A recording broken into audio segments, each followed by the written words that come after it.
महान ग्रंथ बीजक शब्द प्रकरण में 75वां शब्द है। वहाँ जो सूत्र दिए हैं संत सम्राट सदगुरु कबीर साहेब ने, वो है स्वरूप ज्ञान की भूल। अपने आप का ज्ञान नहीं होना। तो वहां कहे हैं कि आपन को आप ही बिसरियो।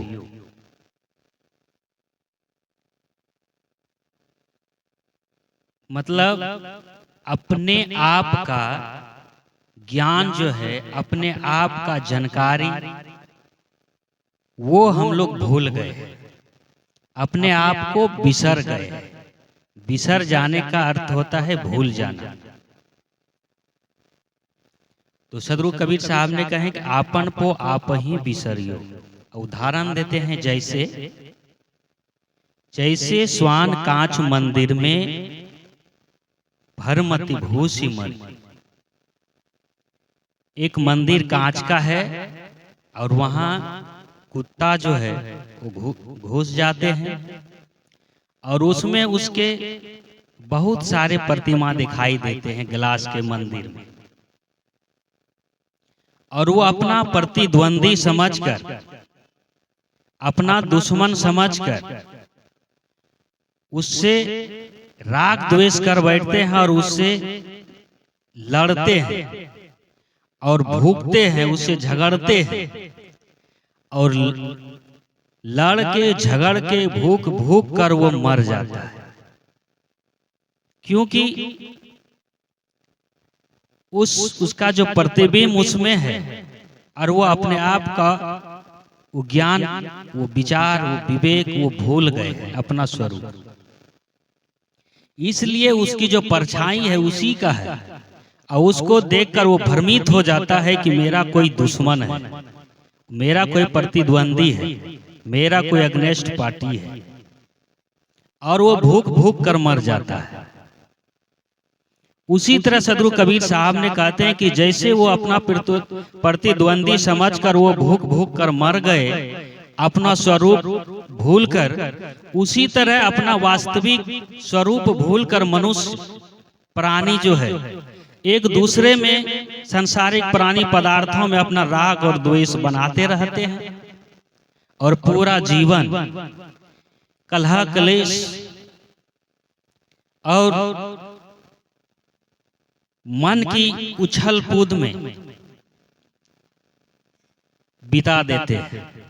एक दूसरे से राग द्वेष करते रहते हैं, अज्ञानतावश, अपना स्वरूप के भूलवश, और जीवन भर अशांति में, पीड़ा में, कलह क्लेश में, वैमनस्य में, ईर्ष्या डाह में जीवन खो देते हैं और हाथ मलकर लास्ट में चल देते हैं। अगला उदाहरण देते हैं, ज्यों केहरी बपु निरखी कूप जल, प्रतिमा देखी परी।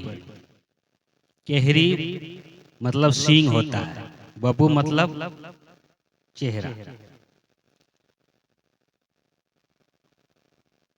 किताबों में एक कहानी पहले आते थे कि एक जंगल में शेर रहते थे और उन्होंने सबको परेशान करते रहता, सबको खाते रहते। तो एक दिन शेर के अलावा जितने भी जंतु प्राणी थे सब ने मीटिंग बैठाया और बोला कि चलिए सब सिंह के पास जाते हैं और उसको कहेंगे कि एक एक कर खाइए, एक एक कर हम लोग खुद ही आपके पास चल जाएंगे, आपको इस तरह का परेशान होने की जरूरत नहीं है। तो सब मिल के उस शेर के पास गए, बोले महाराज हम लोग जो है बारी बारी से आपका भोजन बन के आएंगे, आप आहार करिएगा, खा लीजिएगा। बोला ठीक है, और हमको परेशान नहीं होना पड़ेगा, भाग दौड़ आपके पीछे नहीं करना पड़ेगा, जब भोजन सामने ही आ जाएगा तो क्या टेंशन। बोला ठीक है। तो इसी तरह जाते थे, उसका रोज कोई ना कोई आहार बनकर और वो खा लेते थे। एक दिन खरगोश बहुत चतुर प्राणी होता है। उन्होंने कहा कि आज हम जो है ना शेर को मारकर ही आएंगे। तो गांव में कहावत है कि बड़बड़ गया बैजू आया, मतलब बड़ा बड़ा तो सब आहार बन के खत्म हो गया और ये छोटा आप गए हैं बड़ा बनने के लिए। जाइए, आपको तो चटनी बना के खा ले। तो फिर वो खरगोश गए और थोड़ा लेट करके गए। जैसे ही गए तो शेर कहता है कि अरे इतना लेट से क्यों आए? वो बोले कि महाराज, मेरा एक दोस्त है, उसको दूसरा सिंह पकड़ लिया है और हमको भी पकड़ रहा था। किसी तरह भागते भागते आए, उसी में लेट हो गया हम। और वो बोल रहा है कि इस जंगल का राजा हम हैं और वो मेरे दोस्त को पकड़ रखा है और कहता है कि आपको भी, आप पर भी आफत है, वो आपको भी मारना चाहता है। और उसको पीन चढ़ा दिया खरगोश। बोले अरे मेरे अच्छे थे, दूसरा कौन राजा है, चलो तो देखते हैं। वो खरगोश आगे आगे जा रहा है, पीछे पीछे वो जंगल का राजा सिंह। और खरगोश ने क्या किया, ये कुआं है, कुआं में पानी में किसी का भी परछाई पड़ता है। तो खरगोश ने कहा कि देखिए महाराज, वही है, उसी ने मेरे दोस्त को भी पकड़ रखा है और आपको भी चैलेंज किया, आपको भी मारेगा। बताइए, इसीलिए लेट हो गए। तो बोला कहाँ है, दिखाओ। बोला कि वो कुएं में देखिए ना। जैसे वो झांकता है तो शेर की प्रतिमा उसमें दिखाई दे। बोला कि सही कहा तूने, अभी उसको हम मार के आते हैं। बस उसमें कूद गया शेर, कुआं में कूद गया। तो वहां क्या, कौन उसका दुश्मन रहेगा? कोई नहीं। ये अपना स्वरूप के भूल का ही कारण है और वो भी उसमें जान दे के मर गए। बाकी जितने जानवर बचे खुचे थे सब ने ताली बजा दिए खरगोश के नाम से, बोले कि आज से शांति हो। तो ये है अपने स्वरूप के भूल के कारण दुख, अपना आप का ज्ञान नहीं होना, भान नहीं होना। और तीसरे नंबर में उदाहरण देते हैं, ज्यों गज फटिक शिला पर 10 नान आनन अरियु। हाथी जो है गज फटिक शिला होता है, ये उसमें प्रतिमा दिखाई देता है। उसी तरह हाथी जो है वो शिला में अपना प्रतिमा देख कर आसक्त होकर, कामासक्त होकर जो है वहां जाता है और वो भी वहां भी अपना प्रतिद्वंदी और अपना उसको समझकर, दुश्मन समझकर उससे लड़ते हैं। अपना दांत पूरा से वार करते हैं, दांत भी उसका टूट जाता है, उसका भी बहुत बुरा हाल होता है। उसका भी वही कारण, उसी तरह जो है मनुष्य भी, संसार के प्राणी भी जो है अपने आप का स्वरूप का ज्ञान नहीं होने के कारण वो दूसरे में जो है राग द्वेष बना लेता है, जिसके वो राग द्वेष में फंसकर अपना जीवन को भी अशांतिमय बिता देते हैं। और लास्ट में उदाहरण देते हैं चौथा नंबर में, मरकट मुठी स्वाद न बिहुरे, घर घर रटत फिरी। बंदर जो है वो स्वाद के चलते, एक सुराई होता है बंदर को पकड़ने के लिए, बहुत पतला, उसमें हाथ जाने के लिए रास्ता रहता है सुराई में, घड़े में। और वो स्वाद के चक्कर में वो ऐसे हाथ मोड़ के तो डाल देते हैं, और जब उधर अनाज को वो पकड़ते हैं, खाने की चीज को, तो उसका मुट्ठी बांधा जाता है और ये मुट्ठी बांधाने के बाद फैल जाता है। जैसे ऐसे घुसाएगा उसमें पतला में, तो और जैसे मुट्ठी बांधता है अनाज लेके तो वो खुलता नहीं है वो, और मुट्ठी फैल जाता है तो वो उसमें अटक जाता है और वो छोड़ता नहीं है। वो ना उसको छोड़ता है, तब तक में पकड़ने वाला उसको मदारी पकड़ लेता है। और उसका परिणाम क्या होता है कि वो घर घर गांव गांव जो है दांत चिहार के दांत निकाल के नाचते रहता है, परतंत्र हो जाता है और अपना जीवन गंवा देता है और दुख में। तो सदगुरु कबीर साहब कहते हैं, इशारा देते हैं कि उसी तरह वो बंदर के समान जो है, जिनका रसा स्वादन, जिसका स्वाद की शक्ति जो है में पढ़कर जो है प्राणी पदार्थों में, परिवार में कलह क्लेश खाने के चक्कर में जितने परिवार भी जुड़ते हैं तो सबसे ज्यादा जो है वहाँ खाने पीने का ही ज्यादा जो है झगड़ा लड़ाई होता है घर में। तो ये जी का स्वाद है, इसमें पढ़कर जो है इसमें भी मनुष्य अशांति मोल ले लेते हैं, राग द्वेष पैदा कर लेते हैं और अपने परिवार में सुख शांति से वो दूर हो जाते हैं। और लास्ट में उदाहरण देते हैं, कहें कबीर ललनी की सुवना तो हे कवन पकड़ी। सुगा जो होता है उसको जो पकड़ने का रहता है, लाल मिर्च या उसके कुछ खाने का सामान, एक डंठल जैसा रहता है, लाठी जैसा, उस पे टांग देता है और ऐसा सिस्टम रहता है कि जब वो सुगा उसको खाने के लिए तोता जाता है तो तैसे ही वो घूम जाता है, तो वो अपना पैर से उसको पकड़े रहता है, वो छोड़ता नहीं है और उसको लगता है कि हमको कोई दूसरा पकड़ लिया है। वो भी स्वाद के चक्कर में जो है उसको नहीं छोड़ता है और तब तक में जो है तोता पकड़ने वाला आकर उसको पकड़ लेता है। इसी तरह कबीर साहब ने कहता है कि आपको कौन पकड़ा है, आपके व्यवहार, आपके संस्कार, आपके बुद्धि और विचार, इसी से आप राग द्वेष को पकड़े हुए हो। अज्ञानता के चलते, अपने आप का ज्ञान नहीं होने के चलते जो है संसारिक प्राणी पदार्थों में मन आपका चिपका हुआ है और वो चिपकाहट के चलते आपके मन में जो अशांति रहता है और सही ज्ञान होने के बाद अशांति खत्म हो जाता है। जैसे रास्ते में अंधेरा में आपको रस्सी जो है, डोर, वो मिल गया तो आपको भान होता है, आभास होता है कि ये सांप है। वही कोई लाइट लेकर, टॉर्च लेकर आप उसको देखते हैं, देखते ही उसके बारे में आपको ज्ञान होता है तो सब भरम दूर हो जाता है, दिल में सुकून होता है, सब डर भाग जाता है। तो उसी तरह जब अपने आप का ज्ञान हो जाता है, अपने स्वरूप का ज्ञान हो जाता है, ये संसार के प्राणी पदार्थों का क्षण भंगुरता का ज्ञान हो जाता है तो उसका मन धीरे धीरे शांत हो जाता है, संतुष्ट हो जाता है। जिसके अंदर में संतुष्टि है, संतोष है, वो 24 घंटा एनी टाइम उस सुख में ही जीता है। इसलिए शास्त्रों ने कहा है कि संतोषम परम सुखम। जिसके दिल में, जिसके मन में संतोष रूपी धन है तो और बाकी धन फीका पड़ जाता है। गज धन,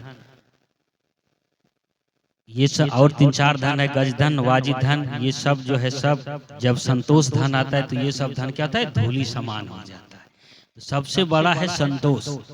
जिस परिवार में, जिस मंडली में, जहां भी जिसके अंदर संतोष्टि है वो उतना ही सुख की ओर बढ़ता है, उतना ही उसके जीवन में सुख होता है। जिस परिवार में 10 सदस्य है, यदि उसमें सबों में संतोष बांधने की प्रक्रिया है, वो शक्ति है, तो उसके घर में और ज्यादा सुख होता है। गोस्वामी जी कहते हैं, कुमति सुमति सबके उर रहई, पुराण निगम। सुमति कुमति सबके उर रहई, वेद निगम। ऐसे कहीं ऐसे ही साखी है, स्मरण नहीं हो रहा कि जहाँ सुमति तहाँ संपत्ति नाना। जहाँ सुमति है वहाँ संपत्ति का अंबार लग जाएगा, सुख शांति का अंबार लग जाएगा। जहाँ कुमति तहाँ विपत्ति निदाना। जहाँ कुमति है, अपने में तालमेल नहीं बैठ रहा है, जिस परिवार में, जिस संस्था में, जहाँ भी, तो वहाँ गड़बड़ी खटपटी होते रहे, वहाँ शांति और संपत्ति दोनों का नाश होते रहे, एक दिन छिन्न हो जाएगा। तो संपत्ति और शांति को बनाए रखने के लिए, जीवन में सुख को बनाए रखने के लिए सुमति बहुत जरूरी है। जैसे जीवन में श्वास जरूरी है, भोजन पानी अन्न लेना जरूरी है, तो उसी तरह जो है सुमति भी सुख शांति चाहने वाले को वो जरूरी है कि सुमति बनाए रहे। सुमति का मतलब होता है एक दूसरे की बुद्धि विचार को मेल जुलाकर चलना चलाना, एक दूसरे को समझना। जहां है वहां सुख शांति है। तो सदगुरु कबीर साहब ने कहे हैं कि अपना स्वरूप जो है भूलकर ही मनुष्य दुख पाता है। तो अपना स्वरूप क्या है, अपना आपका ज्ञान क्या है, मैं कौन हूं, ये सब का ज्ञान होना बहुत जरूरी है। तो सदगुरु अभिलाष साहब जी के एक छोटी सी पुस्तक है मैं कौन हूं, उसमें आप पढ़कर इसके बारे में, अपने स्वरूप के बारे में पूरा जानकारी ले सकते हैं। उसमें है कि आप जन्म लेने से पहले थे कि नहीं थे तो आए कहां से, आए हैं तो फिर जाएंगे कहां।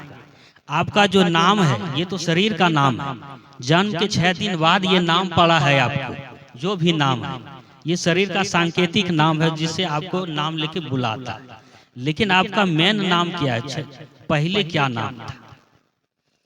तो मेन है कि ये मैं और तू कहने वाला जो है मेन आप वही है, जिसको आत्मा कहते हैं, जीव कहते हैं, रूह कहते हैं, सोल कहते हैं।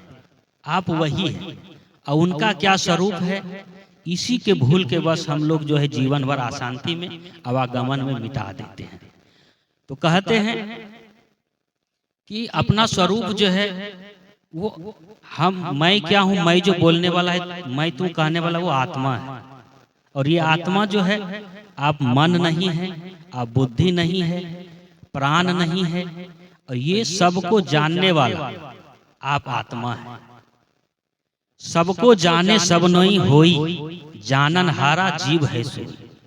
जो जानता है और जो जानने में आता है वो दो वस्तु है, जो कि वेदों में शास्त्रों में कहा है चेतानी और भूतानी, चेतन जगत और भौतिक जगत। चेतन जगत में ये चेतन सत्ता है, चेतन आत्मा जो है ये है, और भौतिक जगत में जो जितने भी देखने सुनने में, जानने में, अनुभव करने में आ रहे हैं ये संसार के पदार्थ, ये सब भौतिक जगत में आता है। तो वो सबको जानने वाला जनैया चेतन जीव आत्मा है, और वो ज्ञान स्वरूप है। उसमें काम क्रोध लोभ मोह ये जितने भी मन के विकार है वो कुछ भी नहीं है। वो अजर है, अमर है, अखंड है, अविनाशी है, शाश्वत है, पुरातन है। वो जलता नहीं है, वो कटता नहीं है। गीता में कहे हैं कृष्ण भगवान जी, नैनम छिदंती शस्त्राणि नैनम दाहति पावकः नो चैलम कलिंत्यापो नो शोष्यति मारुतः। वो हवा द्वारा सुखाया नहीं जाता है आत्मा, आग में जलाया नहीं जाता है, पानी में भिगोया नहीं जाता है, शस्त्र द्वारा काटा नहीं जाता है। वो अजर है, अमर, अखंड है। तो वो जो अपना स्वरूप है वो हम लोग भूल कर इधर सांसारिक प्राणी पदार्थों में जो राग और द्वेष बनाकर, और अपना जो है वो मुक्त स्वरूप जो है, जहाँ की वो निर्मल है, जहाँ परमानंद है, वो स्वरूप भूलकर इधर हम लोग जो है प्राणी पदार्थों क्षण भंगुरता में पड़कर अपना सुख, शाश्वत सुख को भूल जाते हैं। वही सदगुरु कबीर साहब ने कहा, जैसे वो सब अपने स्वरूप को भूलकर, जैसे वो लोग कुत्ता भूख भूख कर हाथी हुआ, सुगना हुआ, वो सब जैसे मरे, उसी तरह हम लोग भी हैं।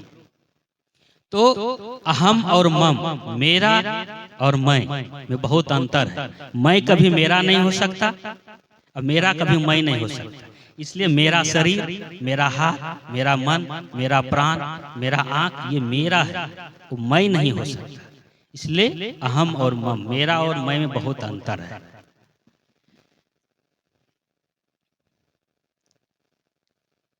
अब ज्यादा नहीं कहकर